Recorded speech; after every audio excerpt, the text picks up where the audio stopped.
even if you don't win the election in November, like you've still moved the needle. You've still done a public service, and that is awesome. Welcome to the Lions of Liberty podcast. Here is your host, your guide, your shining beacon of liberty, Marc Clair.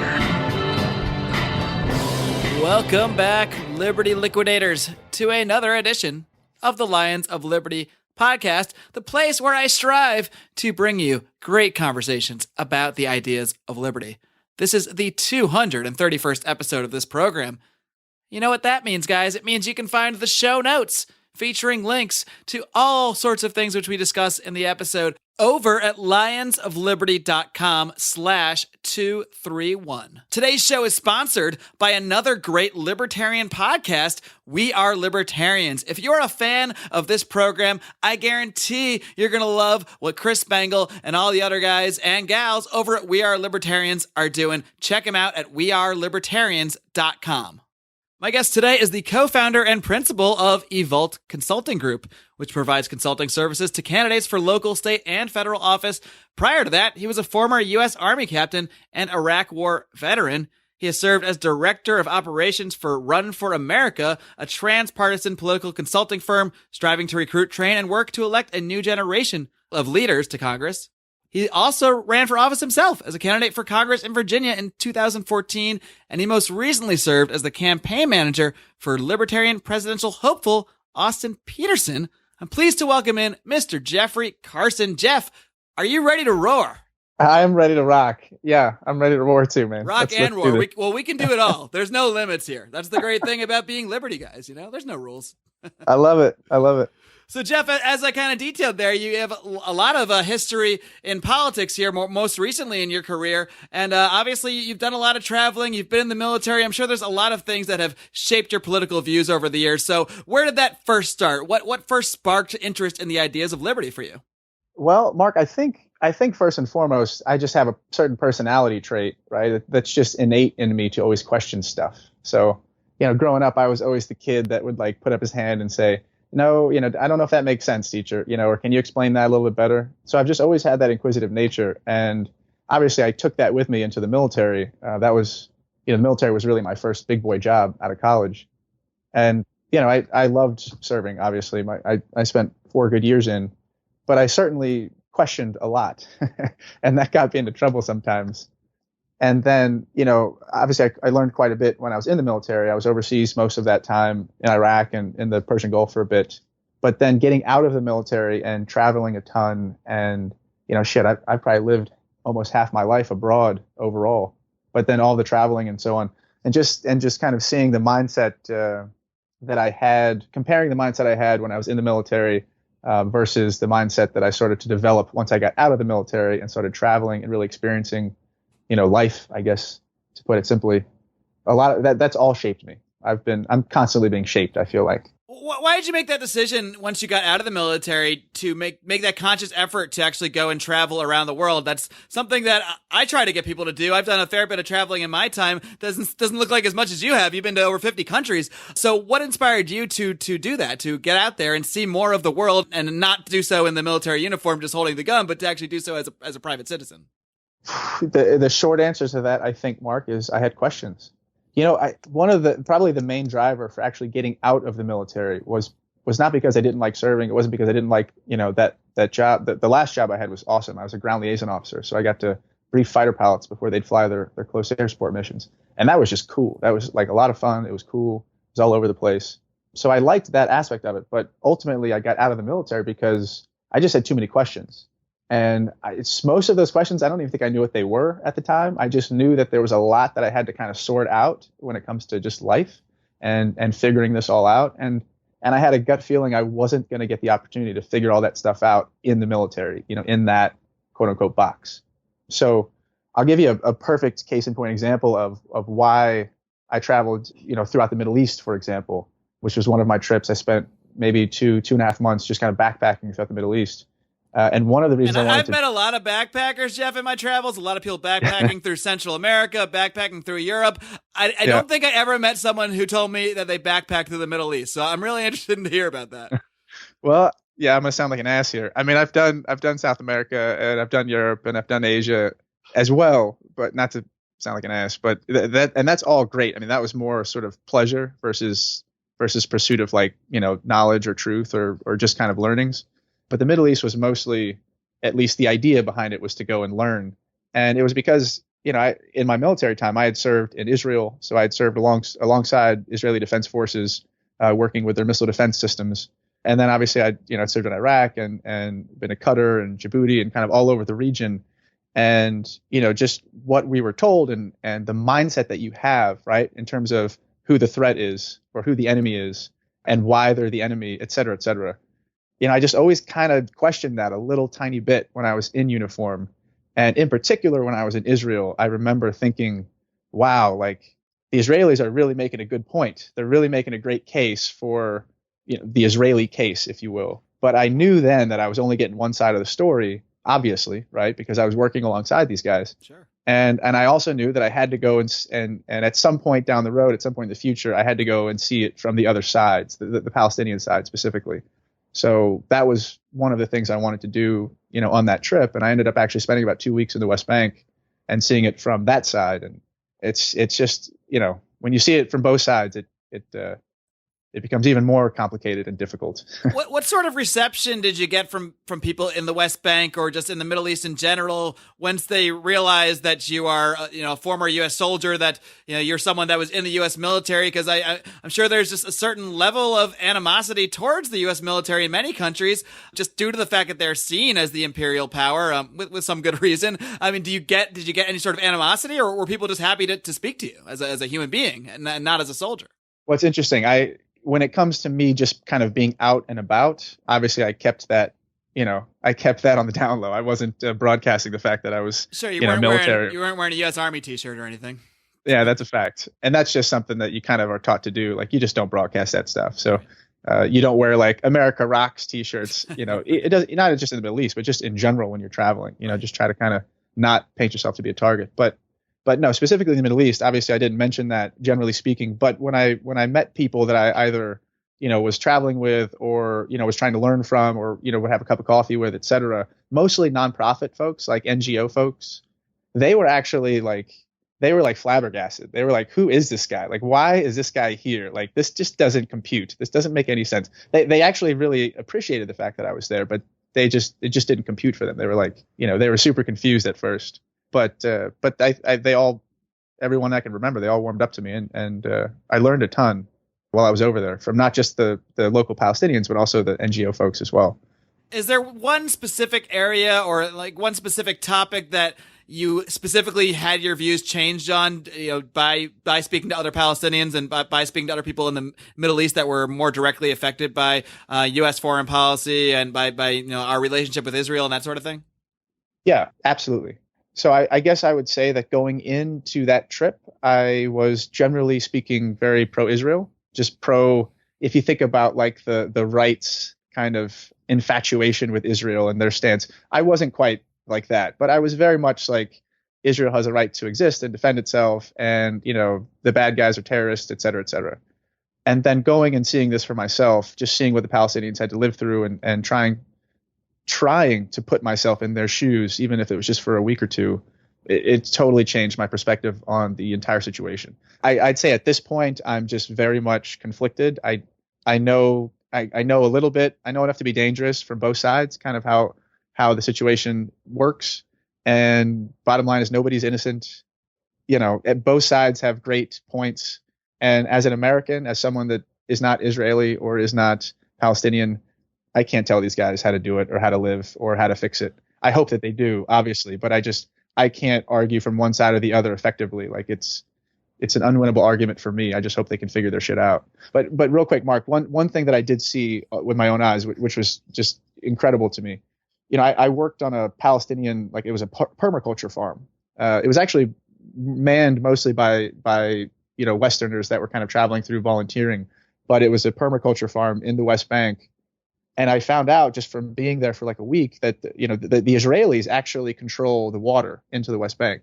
So the Israelis actually would shut off the water to this town for days at a time, sometimes weeks at a time in the height of summer. in the Middle East. So if you can imagine being a farmer and, you've got crops and it's July, August, hot as hell, 110 degrees outside, and all of a sudden your water gets shut off. There's no phone call, that you can make. There's no, let me go talk to my local X, Y, or Z position, for, personnel or whatever. They were just stuck with it. And so I couldn't believe it, but, seeing is believing, obviously. Yeah, Jeff, and something you mentioned earlier is that you felt conflicted about the conflict now, as opposed to having a more pro-Israel side of things. But I think any reasonable person that looks at the situation and actually tries to understand the nuance and history of it, you have to be conflicted about it, or you're not looking at it right, because it's not black and white. It is a nuanced issue. There are good guys, there are bad guys that have been involved in this on both sides of things, and there are a lot of people who should have their rights defended in the Middle East. There are a lot of bad people that are violating rights in the Middle East, and those people exist on both sides of this conflict. And it's never as simple as the American media likes to portray, and a lot of that bias is due to the fact that the American media are Americans. So you can only see it from one sort of perspective, from our perspective. And our perspective is that mostly that Israel is an ally of America. They're a democracy. They're a free country. Therefore, we should side with them. And that really just taints our view, not only on this issue, but on not only on foreign policy either, really on everything that we do in political life and in political communication. And political communication is the area that you have found yourself as an expert in, providing your services. So how are you able to take your world experience and come back and start applying this kind of stuff and applying your perspective to the actual realm of practical politics? Well, first, Mark, I just say, yeah, you nailed it.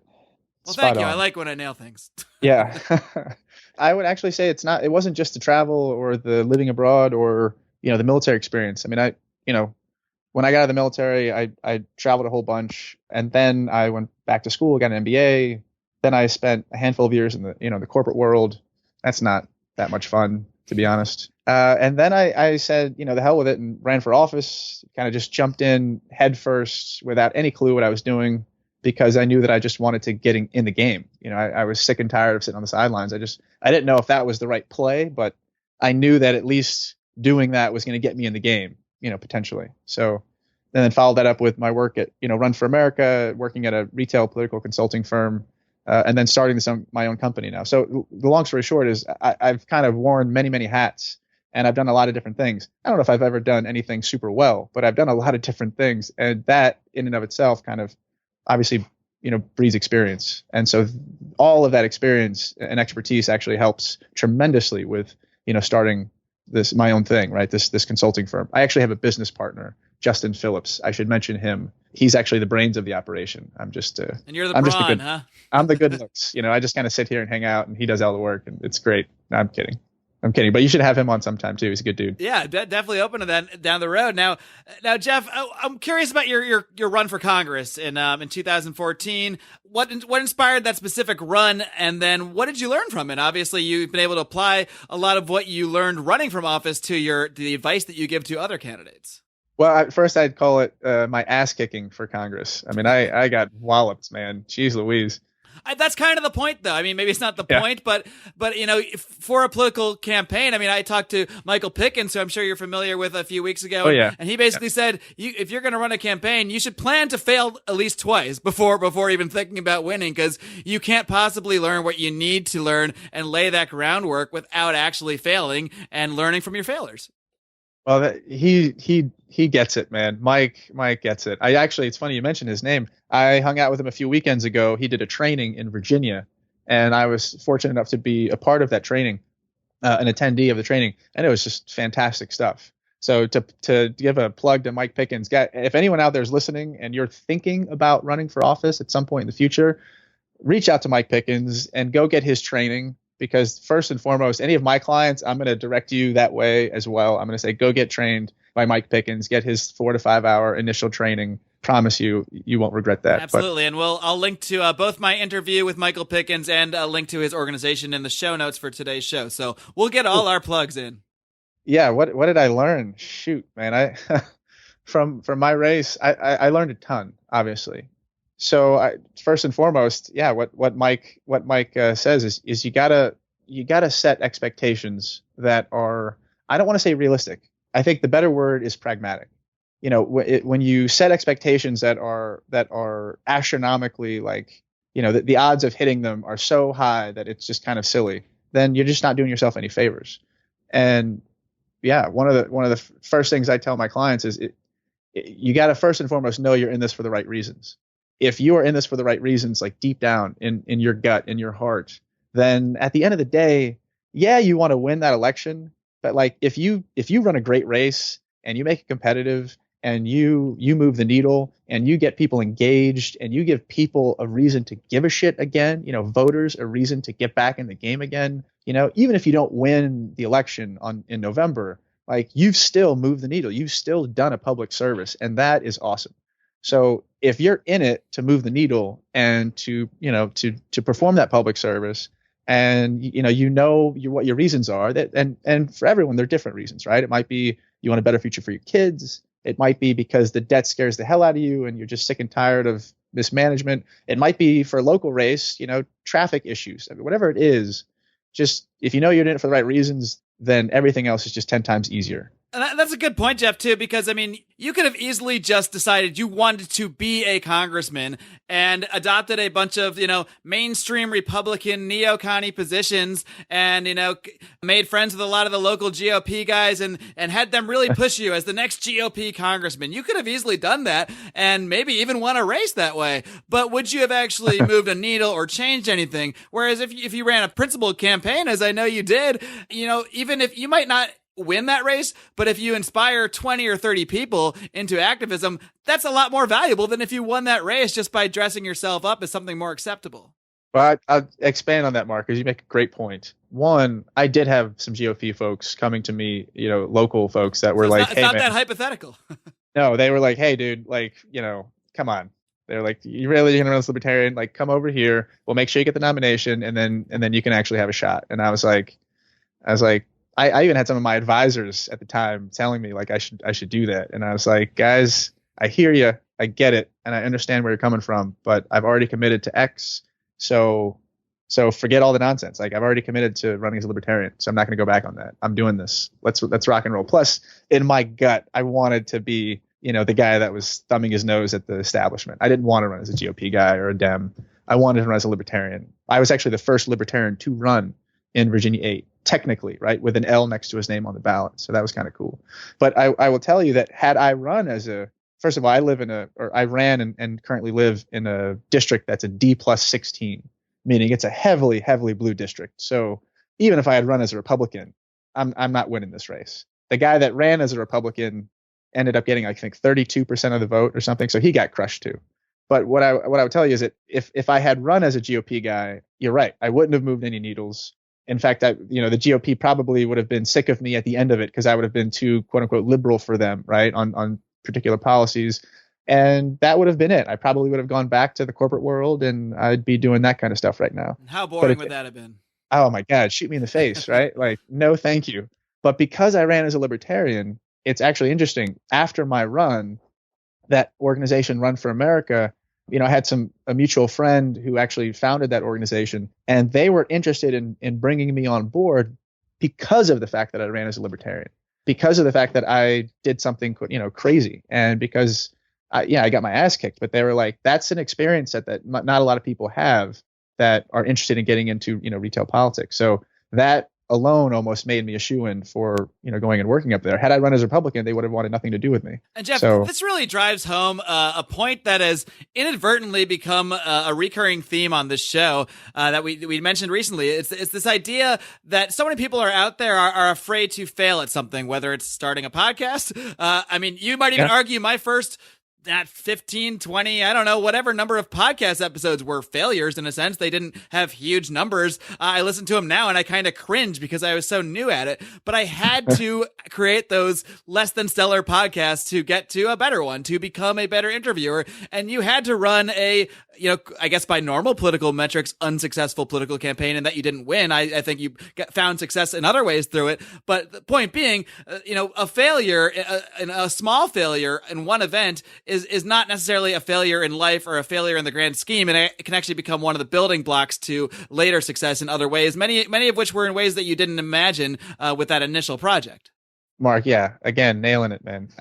I think generally speaking, if anyone out there listening wants to do something big in life, you have to be willing to put yourself out there, and you have to be willing to fail. And you had to put a different spin on it, right? It's failing isn't a negative thing. Failing is an opportunity to learn some shit. And usually the bigger the failure, the more potential you have for learning something, really, really helpful or useful through that failure. So yeah, I've failed a bunch in life, man. Oh my God. Over and over and over again. But at least I tell myself I'm learning from each one. So that's good. Right. Jeff, in a minute, we're going to talk a little bit about your work with the Austin Petersen campaign. But first, I need to take a minute out to tell our listeners about another great podcast, We Are Libertarians. Now, if you're a fan of this program, which I assume you are if you're still listening at this point, I'm very confident you're going to enjoy the work that Chris Spangle, Greg Lentz, and all the other co-hosts are doing over at We Are Libertarians. These guys blend humor and intelligence to explain to you all the crazy stuff that is happening in the world today and how we can fix it, and try to filter those events through libertarian views. It's kind of like listening to friends, hanging out and drinking beer while talking politics, very similar to a lot of the roundtables you hear on this program. They cover current events every single week from a libertarian perspective. It's like Meet the Press without all those stuffy politicians. Go ahead and check them out at wearelibertarians.com. You can also find them on every podcasting platform, iTunes, Stitcher, Google Play, wherever you listen to podcasts, you can find these guys. Again, that's We Are Libertarians. They have the Marc Clair seal of approval. Now, how did you specifically get hooked up with the campaign of Austin Petersen? How did he catch your eye, and how did you get on there as his campaign manager? This is just fate. I think more than anything, it was just fate. My current business partner and I, Justin Phillips, we were toying with this idea of starting our own thing this past November, and December comes around. Well, we'd been touring with it for a few months, I guess, prior to that, but we started getting serious. We started thinking seriously about it in November. And then I had a mutual friend with Austin who was working for him at the time. And I'm not sure how I got in touch with her because we hadn't talked for a while, but long story short, Austin had just launched his campaign, I think in November. And, she was telling me that he needed support. And I was telling my potential future business partner that, hey, we might have a potential client here, and he's just so happens to be running for president. And he and I, my business partner and I, were both like, well, how about this? Let's start the company if we get the client. We were like, all right, that makes sense to me. So over a meeting of beers and then a few phone calls, it might have taken about 3 weeks, we got Austin on board. And then we decided, okay, well, now immediately we have to open up our doors, and we'd filed all the paperwork and did everything. And I think it was the first week of January we flew out to Kansas City to get his campaign up and running from an accounting and compliance standpoint. That's initially what we were doing for that campaign. We were doing FEC campaign finance stuff. Yeah, but our first client was a presidential candidate who almost got it. Damn it. So close. That's pretty cool, though, that this organization was kind of formed with the intent, with Austin Petersen almost. I mean, he was almost the inspiration, I guess, in a way, that you were able to land this guy as your first client. I mean, that's pretty huge. But, well, if you think about it, if Austin hadn't decided to run, then it's very possible my business partner and I would not have decided to start this company. So how nuts is that, man? Yeah, that's crazy. Now, what sort of lessons did you take from the Austin Petersen 2016 campaign? I think when he first made his announcement for president, a lot of people might have just brushed him off as though that trolly guy on the internet. I mean, not much more. And I'd spoken to Austin before, and even myself, I mean, I have disagreements with Austin Petersen. I had him on the show before. We didn't agree on everything. But even just in my first interview with him, I did find him to be a much more thoughtful person than maybe I initially had thought from just seeing him, making comments on Facebook here and there. And I think in a way there's kind of a wicked genius to his approach, because maybe the whole reason I've heard of Austin Petersen before that is because he was seen as a sort of an internet troll. So it's kind of a circular argument to see, what's the proper method to introduce yourself to people. But whatever that is, he certainly did it. And he was able to take that and really inspire a lot of people. You can't be denied that he inspired a large amount of people to participate in the Libertarian Party. He came in a very strong second place. Anybody that was watching the convention coverage or was at the convention coverage can attest to the fact that there was a loud, vocal, passionate contingent of Austin Petersen supporters there. So, I mean, first of all, I guess what do you attribute the Austin's ability to just I guess, get so many people involved and engaged in politics too? Great question. First and foremost, he's a good dude. I mean, I think that's it. First and foremost, he's just a good dude. Now, I didn't know that, when we first met him, when we first started working with him. We were my business partner and I we were watching. We were providing compliance support, and we were watching, and we kind of stayed on the sidelines for a few months, just kind of watching. But we watched him build and organize and communicate as well. That's another thing that he does just extraordinarily well. Is he is a phenomenal communicator, whether it's in person or through a live stream or in a debate. He can just articulate his points so well, and libertarians are certainly not known for that. So being able to communicate and message effectively, including maybe our current libertarian candidate, but we don't need to go too deep on that. Yeah, no comment. No comment on that. That's probably the safe way to go for you. Yeah. So he's a good dude. He's a smart guy too. I mean, you don't start from nothing and nowhere in November, on your laptop in your living room, and then 6 months later, 5 months later, you've got a national campaign under you with thousands and thousands. I mean, shit, I think he just crossed 100,000 supporters, likes on Facebook for his page. Yeah, and I think that went from 9,000 or 4,000 to 100,000 in 6 months. I mean, he's passionate. He's a good dude. He's sharp. He built his organization very effectively. And then, of course, he brought me on. So that was a really good play on his part too. And what role did you play in the Petersen campaign? How were you able to take what he had already started on his own, really getting people involved and passionate about the ideas of liberty and passionate about his campaign? How were you able to sort of double down on that and get it more organized and get more people directly involved in the party politics side of things, which really at the end of the day, that's what you got to do to win this libertarian nomination, to win the nomination of any party. You've got to influence people within the party, influence those delegates. And second only to Gary Johnson was Austin Petersen's campaign in doing so. Yes. Yeah, we came close, huh? But no cigar. Well, first I would say, so just a real quick timeline, Evolt started out just providing compliance support in January. I was kind of advising him by just kind of mid-March, maybe late March into April. We were just getting more sort of involved with the campaign. And then by mid-April, I went to him and said, Austin, you got a shot here. Like, no shit. You have a shot to win this nomination. I'm not saying it's a great shot, but you have a shot. You've got 8 million things you need to accomplish between now and convention, the convention in Orlando. I would really like to come on board in a much more active way. And actually, the initial deal was that I was going to take over as campaign manager after they won the nomination, after Austin won the nomination. But it just became really clear not too long in, I was kind of playing a senior advisor role, and it just became super clear that I needed to come in even more so and just get more hands on. But he had a phenomenal team put together already. He had a lot of people in good people in good spots that were doing some great work.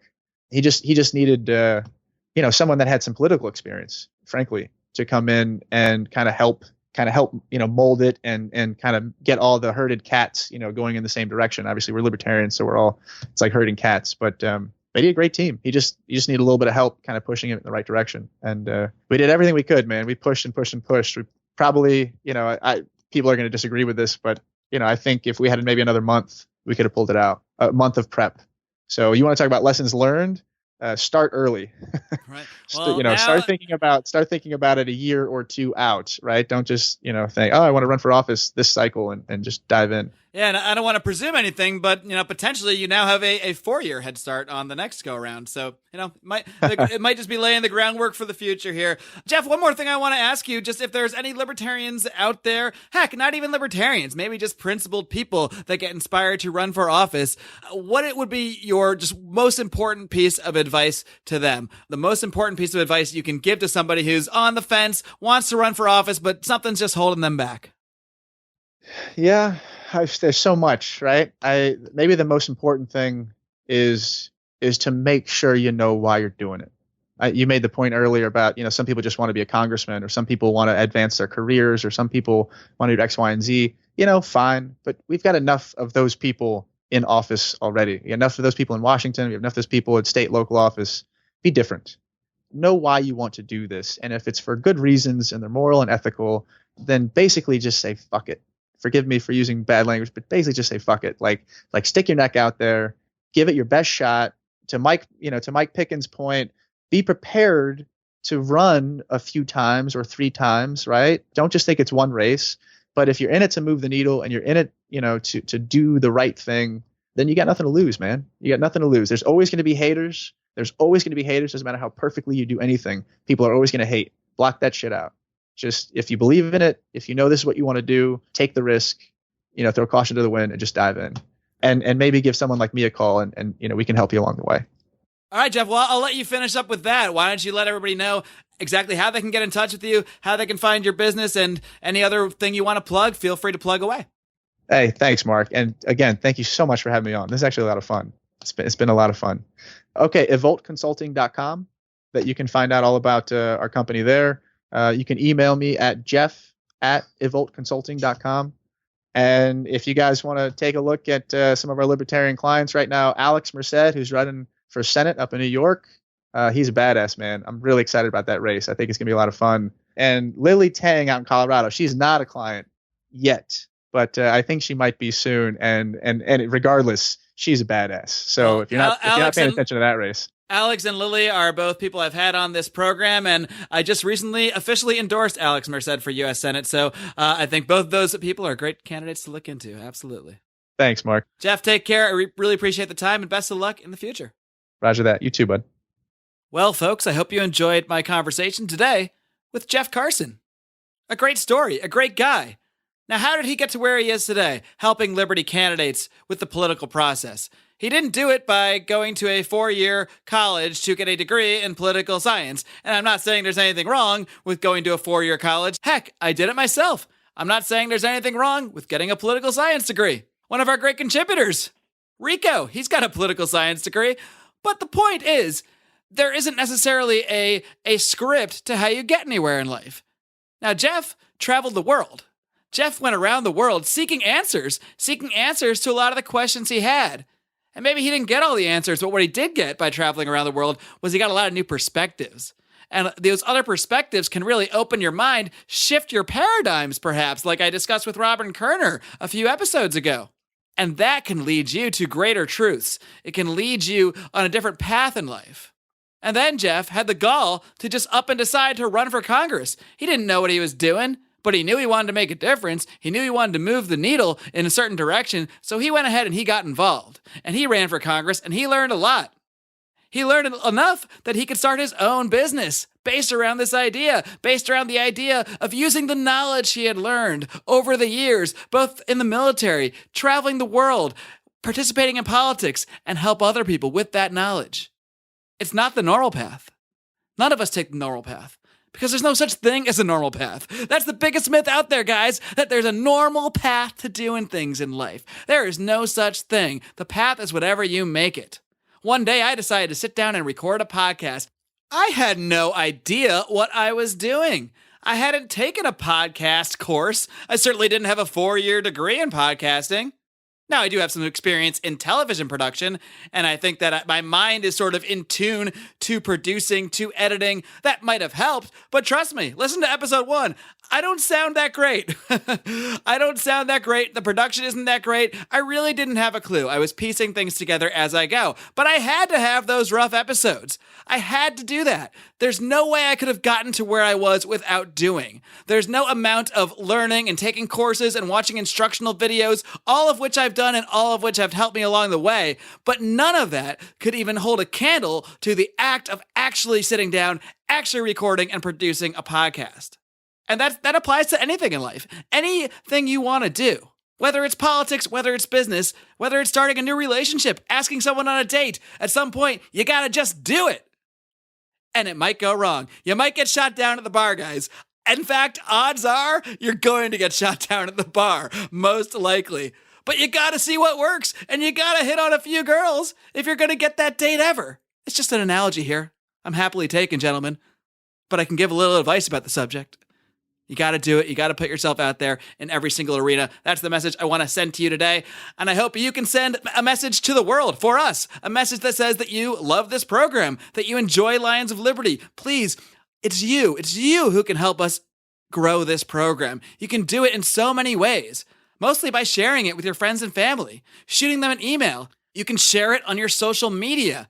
You can find all of our posts at facebook.com/Lions of Liberty, on Facebook to share from there. Find us on the Twitter at Lions of Liberty. And if you want to get more involved in this conversation, we'd love to have you over in our private Facebook group, the Lions of Liberty Forum. You just type that in your little search bar on Facebook. Also, we'll link to it in the show notes for today's show, which you can find at lionsofliberty.com/231. And please, please, please subscribe, share, rate, and review this show. Those are the things I need from you guys to continue to expand this show. This show has been growing and growing and growing steadily over the years, and it'll continue to do so as long as the new people that are coming on continue to do what the old people did, which is share the show and tell their friends about it. We're going to keep this conversation going and keep advancing the ideas of liberty right here, 3 days a week, every Monday, Wednesday, and Friday right now, and hopefully even more days a week in the near future. But it's all up to you guys. You're going to get the show that you want, and you're going to get the expansion of the show that you want. It all depends on how much we can grow it together, because this is a team effort. That's the way I'm looking at this thing, guys. Don't forget to tune back in this coming Friday for another edition of John Odermatt's weekly look at the criminal justice system